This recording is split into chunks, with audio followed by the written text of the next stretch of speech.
Mutual fund में कितना tax लगता है। क्या म्यूचुअल फंड में पूरे पैसे पर टैक्स लगता है, तो क्या बाद में हमें टैक्स जमा करना पड़ेगा या कंपनी हमें काट के देगी। तो आज हम बात करने वाले हैं इक्विटी म्यूचुअल फंड पे कितना टैक्स लगता है। तो इसके बारे में हमने यहाँ पे पहले ही कुछ क्वेश्चन लिख के रखे हुए हैं जिन्हें आप समझ सकते हो। पहला क्वेश्चन है कि म्यूचुअल फंड में कितना टैक्स लगता है, इसके ऊपर हम बात करने वाले हैं। क्या म्यूचुअल फंड में पूरे पैसे पर टैक्स लगता है या फिर हमारा जो रिटर्न होता है उस पर टैक्स लगता है, तो उसके बारे में भी हम समझेंगे। सबसे ज़्यादातर लोगों का क्वेश्चन होता है क्या म्यूचुअल फंड कंपनी टैक्स काट कर हमारे बैंक में डालती है या नहीं। इसके बाद बात करते हैं क्या बाद में टैक्स जमा करना पड़ेगा हमें या नहीं करना पड़ेगा, यानी कि जब हमारे बैंक में हमारा रिटर्न हमें मिल जाएगा, हमें पूरा पैसा मिल जाएगा, तो क्या बाद में हमें टैक्स जमा करना पड़ेगा या कंपनी हमें काट के देगी। तो आज हम इन सब के ऊपर बात करने वाले हैं, क्योंकि ज़्यादातर लोगों के मन में हमेशा यही सवाल रहता है। अगर हम म्यूचुअल फंड में अपना पैसा जमा कर देते हैं और जब हम निकालते हैं उन पैसों को रिडीम कर लेते हैं, तो हमें क्या बाद में टैक्स देना पड़ेगा, कितना टैक्स देना पड़ेगा। तो ये सब सवाल हमारे मन में आते हैं, तो आज हम इसके बारे में पूरी बात करने वाले हैं। तो चलिए एक बार समझ लेते हैं कि हमें टैक्स कैसे लगता है और कितना लगता है। तो सबसे पहले इसके बारे में हम बात कर लेते हैं। तो जो म्यूचुअल फंड में जितना भी हमें टैक्स लगता है, तो यहाँ पे दो प्रकार के टैक्स होते हैं। एक होता है long term capital gain tax और एक होता है short term capital gain tax.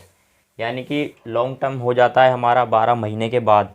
अगर हम 12 महीने के बाद पैसा निकालते हैं तो हमें लॉन्ग टर्म टैक्स लगेगा, और हम 12 महीने से पहले निकाल लेते हैं तो हमें शॉर्ट टर्म का कैपिटल गेन टैक्स लगेगा।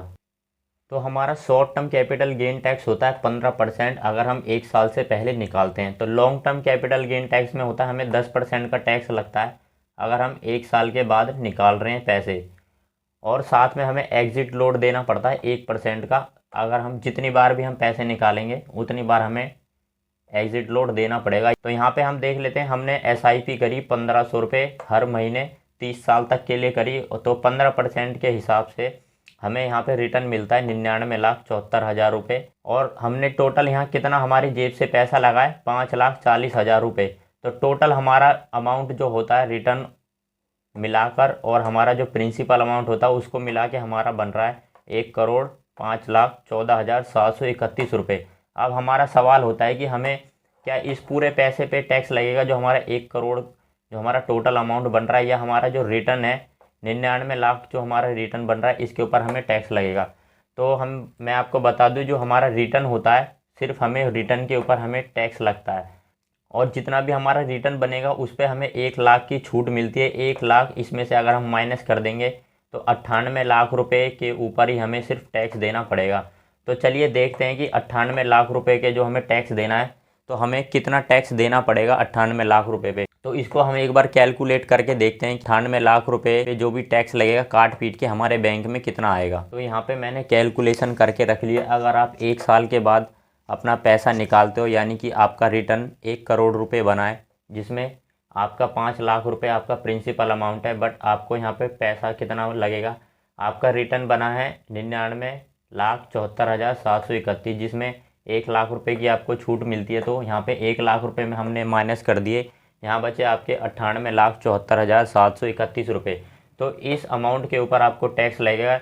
आपका long term capital gain tax 10% के हिसाब से 9,87,473 रुपये इस अमाउंट में से आपके माइनस होंगे, तो आपके कुल बचेंगे 88,87,257 रुपये।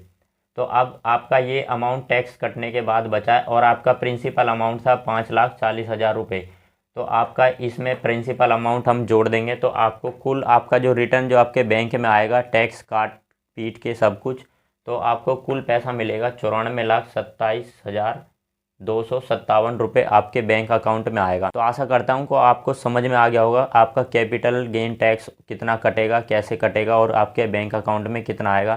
तो अगर आप यहाँ पे सिर्फ 1,500 रुपये हर महीने जमा करते हो और 15% के हिसाब से आपका पैसा बढ़ता है, तो आपको 1 करोड़ रुपए का रिटर्न देखने को मिलेगा 30 साल के अंदर, और आपके बैंक अकाउंट में आएंगे कुल 94,27,257 रुपये आपके बैंक अकाउंट में आएंगे। तो वीडियो अच्छी लगे तो चैनल को सब्सक्राइब कर लेना, वीडियो को लाइक कर देना। ऐसी वीडियो के नए नोटिफिकेशन पाने के लिए नोटिफिकेशन बेल आइकन को ज़रूर दबा लेना।